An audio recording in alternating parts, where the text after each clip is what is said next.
നന്ദിയുള്ളവരായിരിക്കൂ, പോസിറ്റീവായി ചിന്തിക്കൂ, ഇതൊക്കെ നമ്മൾ എപ്പോഴും കേൾക്കുന്ന കാര്യങ്ങളാണ്.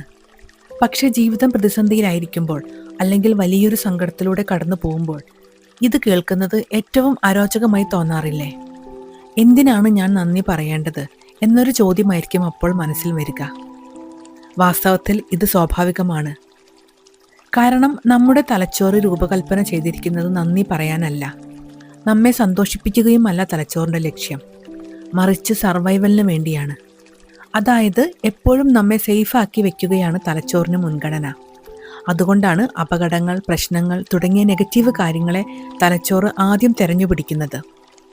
അതുകൊണ്ട് തന്നെ ജീവിതം പ്രയാസകരമായിരിക്കുമ്പോൾ നന്ദി അനുഭവിക്കാൻ ബുദ്ധിമുട്ട് തോന്നുന്നത് സ്വാഭാവികമാണ്.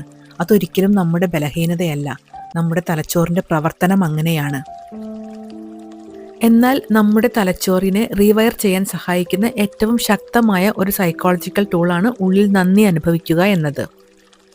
നാം വെറുതെ ഇരിക്കുമ്പോൾ നമ്മുടെ തലച്ചോറിൻ്റെ ഡിഫോൾട്ട് മോഡ് നെറ്റ്വർക്കാണ് പ്രവർത്തിക്കുന്നത്. അപ്പോൾ അത് പഴയ കാര്യങ്ങളെക്കുറിച്ച് ഓർത്ത് വിഷമിക്കുകയും ഭാവിയിലെ കാര്യങ്ങളെക്കുറിച്ച് ആകുലപ്പെടുകയും ചെയ്യുന്നു. ഇവിടെയാണ് നന്ദി എന്ന വികാരം നമ്മുടെ തലച്ചോറിൽ മാറ്റമുണ്ടാക്കുന്നത്. നാം നന്ദി പറയുമ്പോൾ, ഉള്ളിൽ നന്ദി അനുഭവിക്കുമ്പോൾ നമ്മുടെ തലച്ചോറിലെ ആൻറ്റീരിയർ സിംഗുലേറ്റ് കോർട്ടക്സ് എന്ന ഭാഗം സജീവമാവുന്നു.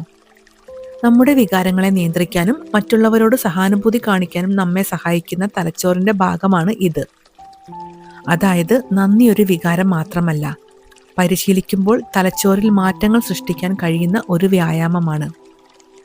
നാം ഇത് പരിശീലിക്കുന്തോറും, ഉള്ളിൽ നന്ദി അനുഭവിക്കുന്തോറും നമ്മുടെ തലച്ചോറ് കൂടുതൽ ശാന്തവും ശക്തവുമാവുന്നു.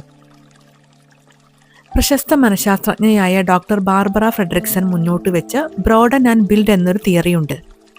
നാം സമ്മർദ്ദത്തിലായിരിക്കുമ്പോൾ നമ്മുടെ കാഴ്ചപ്പാട് വളരെ ചെറുതാവും. പ്രശ്നങ്ങളെ മാത്രമേ നമുക്കപ്പോൾ കാണാൻ കഴിയൂ. എന്നാൽ നന്ദി അനുഭവിക്കുമ്പോൾ നമ്മുടെ കാഴ്ചപ്പാട് വികസിക്കുന്നു.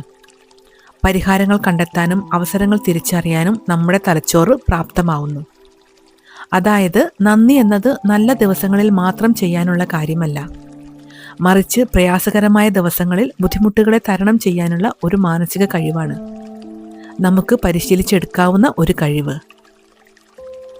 ഇതെങ്ങനെ പ്രായോഗികമായി ചെയ്യാം? ജീവിതം പ്രതിസന്ധികളിലൂടെയും സങ്കടങ്ങളിലൂടെയും കടന്നു പോകുമ്പോൾ ഒരുപക്ഷെ ജീവിതത്തോട് മുഴുവൻ നന്ദി പറയാൻ ബുദ്ധിമുട്ട് തോന്നുന്നത് സ്വാഭാവികമാണ്. പക്ഷെ സാരമില്ല. അതുകൊണ്ട് വലിയ കാര്യങ്ങൾ നോക്കി നന്ദി പറയാൻ നിൽക്കാതെ ചെറിയ കാര്യങ്ങളിൽ തുടങ്ങുക.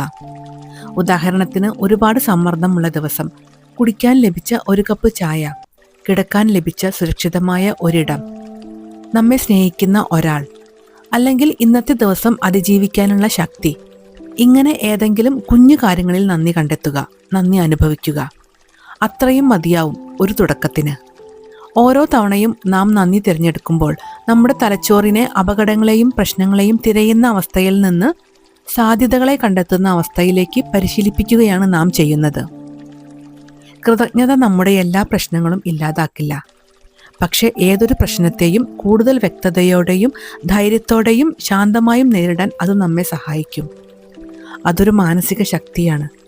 നമ്മുടെ ജീവിതത്തെ മറ്റൊരു കാഴ്ചപ്പാടിലൂടെ കൂടുതൽ തെളിമയോടെ കാണാൻ ഇത് സഹായിക്കും.